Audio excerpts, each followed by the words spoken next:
안녕하세요 여러분, 오토입니다. 오늘은 6월 17일 토요일 오후 2시 23분이 막 지나가고 있습니다. 전국적으로 아주 더운 하루가 지나가고 있는데요. 저희 집은 벌써부터 에어컨을 켰습니다.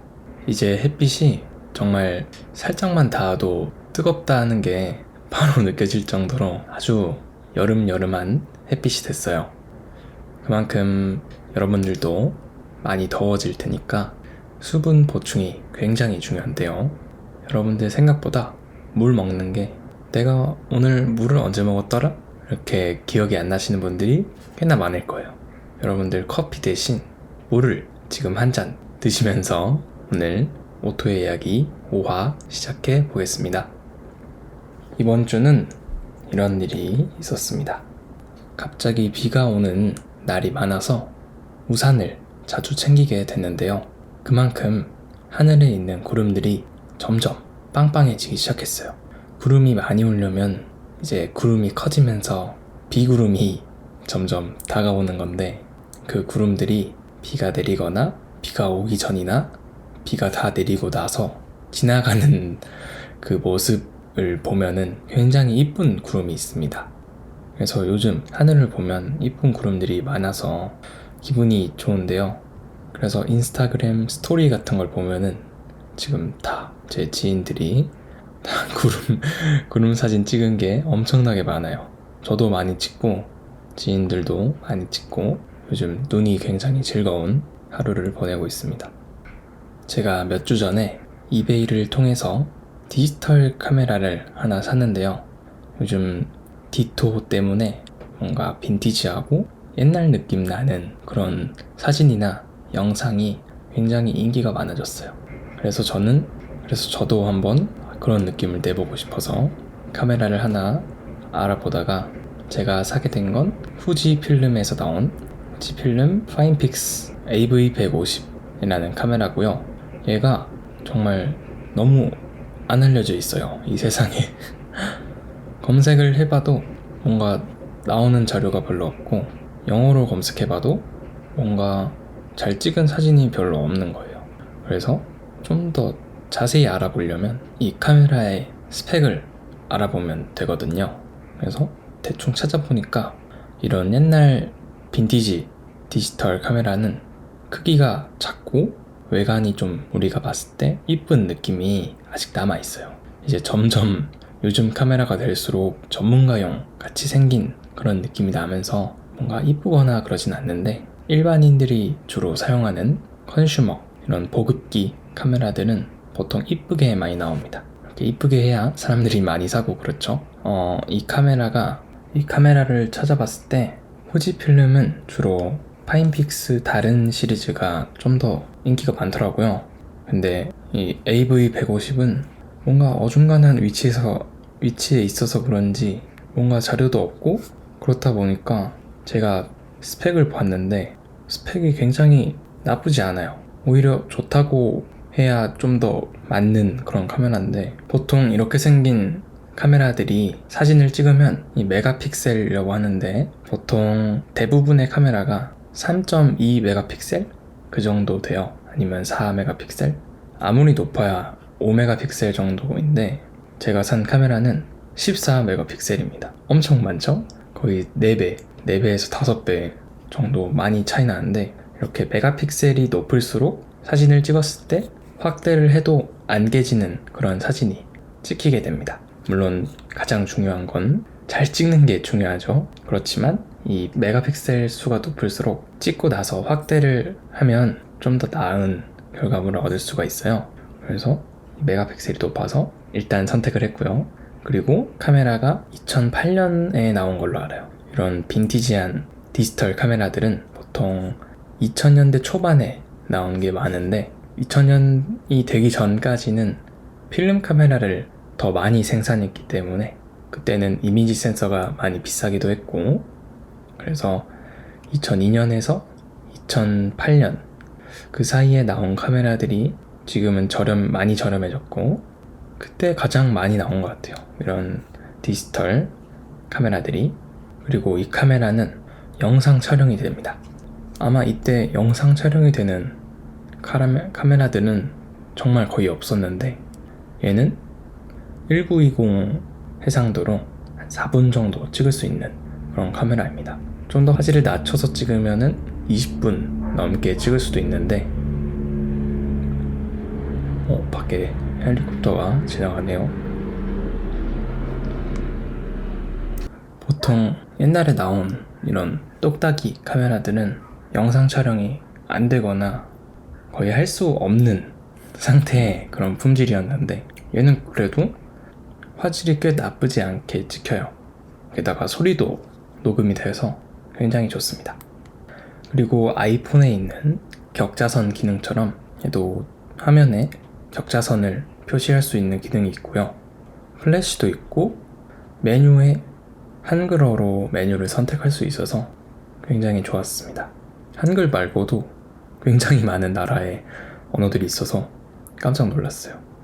그리고 매너 모드라고 해서 조용히 사진을 찍는 기능도 있고, 가장 놀라웠던 건 우리가 지금도 잘 쓰고 있는 AA 배터리가 2개 들어갑니다. 이게 진짜 옛날 디지털 카메라들은 거기 각 회사에서 만든 자기들만의 배터리를 만들어서 그렇게 전원을 넣고 했는데, 얘는 배터리가 다 다르면 편의점에 가서 배터리를 살 수 있으니까 굉장히 좋죠. 이 배터리만으로도 벌써 살 가치가 엄청 높은 그런 카메라인데 왜 인기가 없나 제가 생각을 해봤는데, 마케팅을 안 했나? 그거밖에 모르겠는데 아무튼 굉장히 좋습니다. 플래시도 있고 영상 촬영도 되고 사진도 잘 나오고 굉장히 마음에 들어요. 그리고 이 LCD 스크린이 굉장히 큽니다. 이 카메라에 비해서 큰 거지 그렇게 막 또 작은데요 라고 하면 작다고도 할 수 있지만 카메라에 비하면 굉장히 크다라고 생각됩니다. 저만의 구매 팁을 알려드릴까 하는데요. 저는 주로 한국 중고나라, 당근마켓, 번개장터보다는 아무래도 이베이에 좀 더 매물이 더 많아요. 이베이 유저가 더 많기도 하고 사람들이 많아서 좀 더 매물을 찾기가 쉬워요. 아무래도 사람이 많으면 조금 희귀한 카메라더라도 쉽게 구할 방법이 조금이나마 더 많이 카메라가 올라오겠죠. 그리고 또 이베이는 오퍼 시스템이라고 해서 내가 가격을 제한할 수도 있어요. 근데 저는 주로 가격을 제한하기보다는 그냥 하트 버튼을 눌러놓고 까먹고 있으면 판매자가 먼저 $15 할인 쿠폰을 보내줍니다. 그러면 그때 이거 할인해주네 하고 그렇게 사면 됩니다.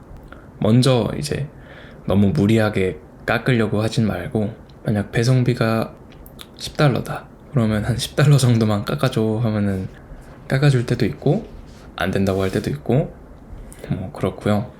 이제 영어로 구매를 해야 되는데 요즘엔 번역 기능이 다 잘 돼 있어서 영어를 잘 못하는 저도 이렇게 쉽게 구매를 했습니다. 제가 산 카메라를 판 사람은 미국에 계신 분이었는데 이분이 한국으로 직접 보내려면 비싸니까 제가 배대지를 통해서 주문했어요.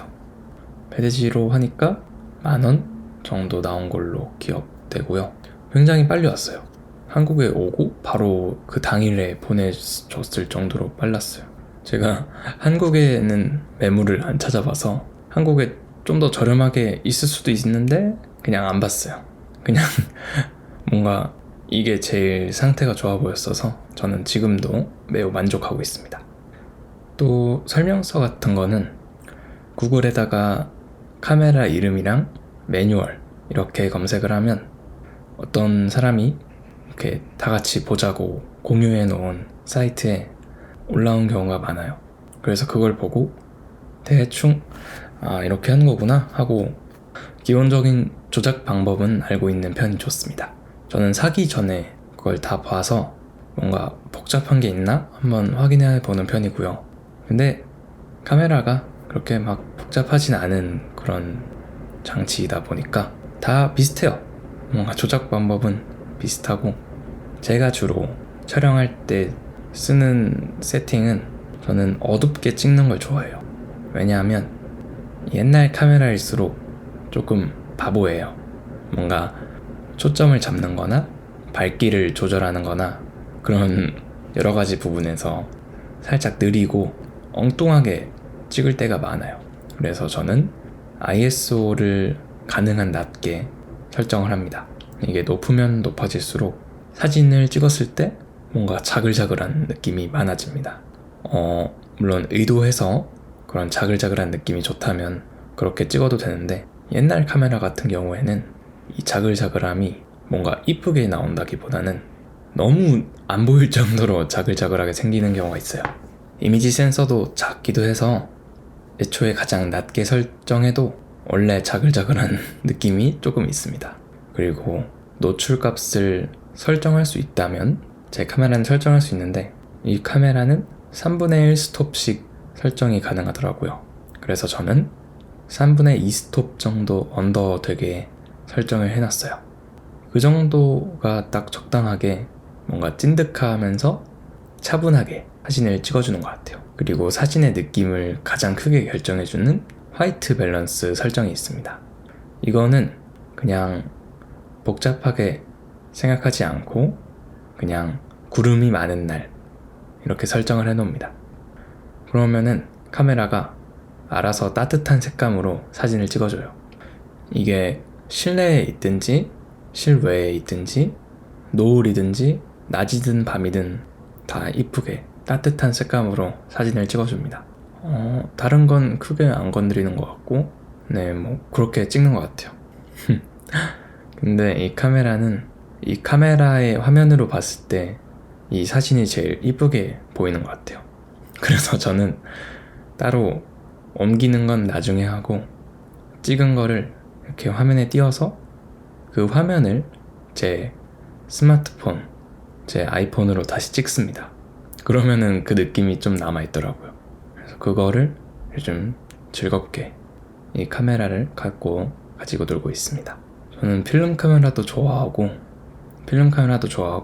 디지털 카메라도 좋아해서, 만약에 여러분들이 뭔가 카메라를 사고 싶다, 근데 뭔가 물어보고 싶은 게 있다, 저한테 여쭤보시면 제가 아는 한 다 알려드릴게요. 요즘에는 저처럼 카메라 덕후가 별로 없어서 저 혼자만 이렇게 좋아하고 알려주고 그러고 있습니다. 대부분 다 그냥 모르는 대로 살자 그런 느낌이라서, 제가 먼저 알려주라고 해도 모르니까 목소리가 살짝 이상한데, 여러분들이 먼저 저한테 여쭤보셔야 됩니다. 안 그러면 저는 알려드릴 수 없어요. 이 카메라 리뷰는 제 다른 채널인 오토포커스에서 좀 더 자세히 다뤄볼 예정이고요. 뭐 다른 카메라 이거 써주세요 하는 거 있으면 제가 한번 보고 살 수 있으면 사서 여러분께 알려드릴게요. 카메라 얘기는 여기까지 하고, 카메라 얘기만 20분 했네요. 그리고 요 며칠간 쇼츠 편집을 열심히 한 영상이 있는데, 아트 헤드턴 챌린지라고 해서 내가 지금까지 그린 그림들을 모아서 이렇게 고개를 돌리는 그런 영상을 만드는 챌린지가 있어요. 제가 그림을 엄청 많이 그리기도 했고 한번 해보고 싶기도 해서 이제 만들어 봤는데 너무 힘들었어요. 생각보다 쉽지가 않더라고요. 얼굴을 맞추는 것도 힘들고 순서를 맞추는 게 너무 힘들었습니다. 그림이 많다 보니까 거의 한 일주일 동안 만든 것 같고, 반응은 아주 좋습니다. 조회수가 다른 쇼츠 동영상보다 73% 더 많고 더 많이 공유되었다, 이렇게 분석이 뜨는데, 제가 봤을 때 지극히 제 개인적인 생각이지만 이 정도로 많이 그리고 잘 편집한 사람은 나밖에 없지 않나 이런 생각을 했어요. 다시 봐도 정말 잘 맞는 것 같아요. 다 내가 그린 거라니. 잠깐씩 멈추면 그림들을 볼 수 있는데, 그 그림들이 다 언제 그렸나 생각이 나고, 멈출 때마다 마음에 드는 그림들이 나오네요. 자, 이 엄청나게 많이 나오는 그림들 중에서 여러분들의 픽은 뭔지 댓글로 알려주시면 좋겠고요. 뭐 다 좋다 하면 다 좋다고 알려주세요. 대부분 다 그러실 것 같은데 그러면 인정 안 해줘야지. 다 하나씩 고르게 시킬 거야. 이 영상 제가 죽을 때쯤 다시 꺼내서 생전 고인의 개쩌는 영상 이렇게 해가지고 올려야겠다. 그때쯤이면 이런 영상이 한 5개쯤 있지 않을까 생각이 돼요. 아니지, 더 있을 수 있나? 더 많이 만들 수 있으면 만들고, 제가 휴대폰으로 편집을 해서 힘든 거일 수도 있는데 컴퓨터로 옮겨서 하기에는 더 귀찮고 힘들 것 같아서 그냥 휴대폰으로 평소처럼 캡컷으로 편집을 했습니다. 뭐 별거 없어요.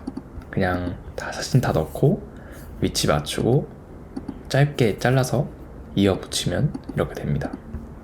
뭐 궁금하신 거 있으면 더 여쭤보시고요.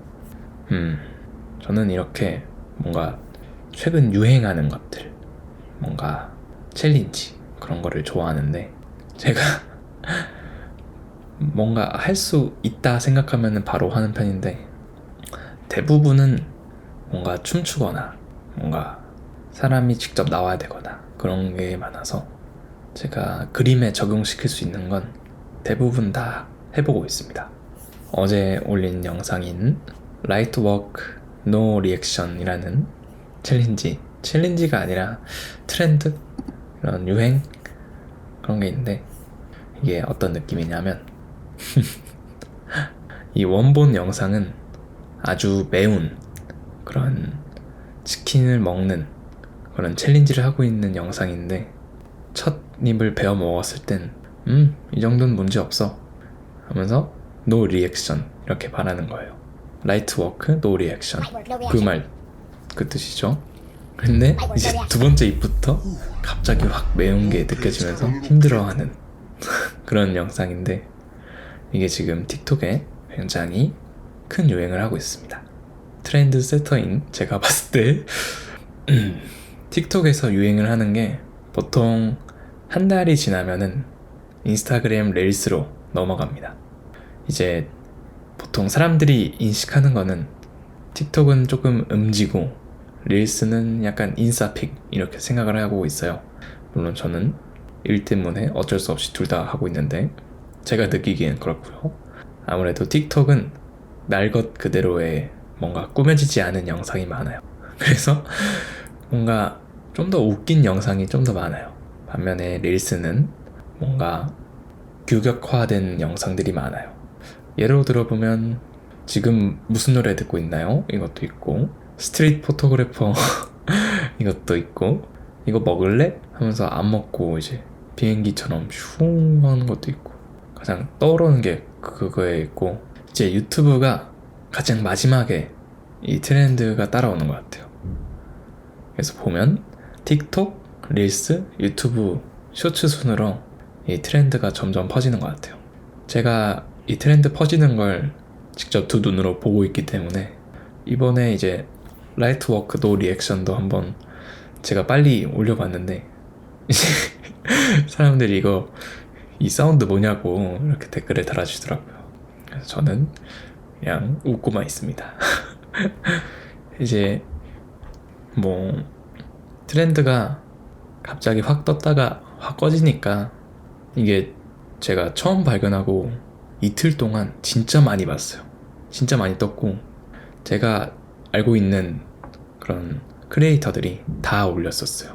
다 재밌게 자신들의 방식으로 이렇게 올리고, 다 달라요. 사람마다 뭔가 발에 찧었을 때 뭐 그런 것도 있고, 수영을 할 때, 운동을 할 때, 뭐 매운 걸 먹을 때, 그런 걸로 다 다르게 본인만의 방식으로 해석을 해서 영상을 만드는데, 저는 이런 자유분방한 틱톡의 문화가 좋더라고요. 한국은 아직까지 뭔가 엄청 유명해서 사람들 다 한다 하면은 그때 재미삼아 이렇게 찍어보는 느낌이 있고, 틱톡은 이제 서로 내가 더 재밌게 찍어야지 하는 그런 느낌이 있어서 좀 더 열심히 만든 느낌이 있어요. 어설픈 느낌도 많지만 재미는 틱톡이 더 많다.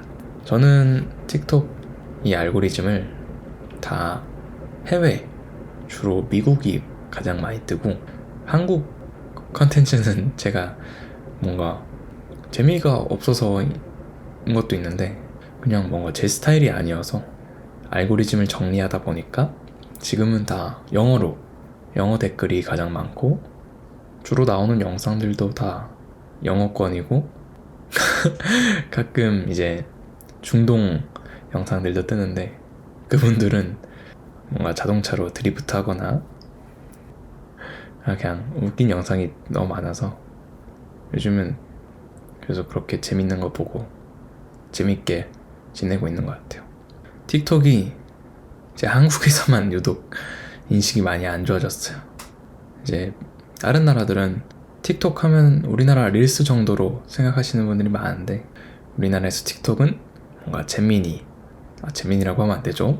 초등학생 분들의 구역이라고 해야 되나? 그런 느낌이 있고, 아니면 뭐 여성분들이 춤추는 영상? 그런 걸로 유명하니까 그 광고 때문에 그런 것 같아요. 아무래도 틱톡이라는 건 짧은 영상 올리는 곳이구나 이런 것도 그렇게 생각하시는 분들이 많았는데, 옛날에 유튜브 광고로 틱톡 영상이 계속 뜨면서 사람들이 다 틱톡을 싫어하게 됐어요. 그 광고들 때문에.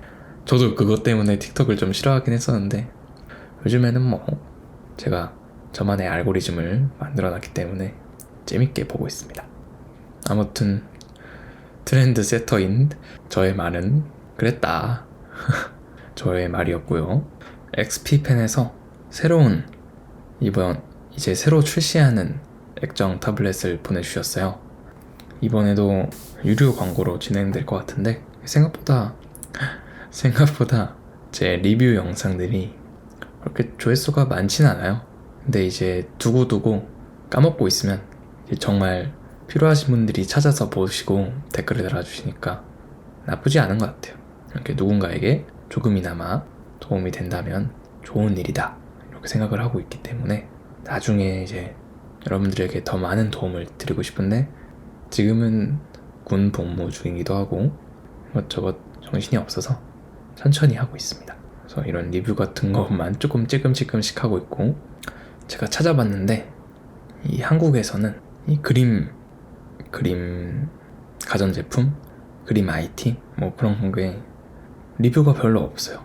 직접 돈을 주고 만드는 그런 영상이 별로 없고 대부분 다 광고인데, 요즘엔 광고라도 거의 모든 걸 알려줘서 그냥 광고 영상만 여러 번 둘러보고, 그리고 판매 페이지 가서 별점 낮은 순으로 이렇게 리뷰를 보면 굉장히 도움이 많이 됩니다.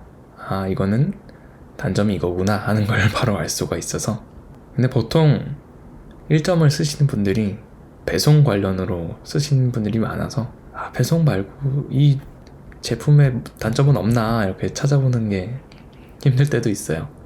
그럴 때는 이제 이거 한글 표시된 거를 영어나 일본어로 바꾸면은 좀 더 자료가 많아지죠. 그래서 그거를 구글 번역기를 통해서 다시 별점 낮은 순서대로 보면은 이제 글로벌하게 단점이 뭔지 알 수가 있습니다. 각 나라의 욕들을 한 번에 알아볼 수 있는 시간이 될 수 있고요. 뭐 욕 없는 제품 사는 게 제일 좋죠. 그런데 모든 사람의 기준을 만족시킬 수는 없기 때문에 10명 중에 9명이 만족을 해도 1명이 아쉽다 하면 아쉬운 리뷰가 남는 거죠. 아마 7월 달에 리뷰 영상이 올라갈 것 같아요. 오늘 말을 그렇게 주제를 많이 안 정했는데 이야기가 꽤 많이 나왔네요. 이런 더 많이 하면 편집하는 내가 더 힘들어지기 때문에 오늘 영상은 여기서 마무리하도록 하겠습니다. 그럼 오늘 영상도 시청해주셔서 감사드리며 저는 다음 영상과 함께 등장해 보도록 하겠습니다. 그럼 다음에 봐요. 안녕. 뿅.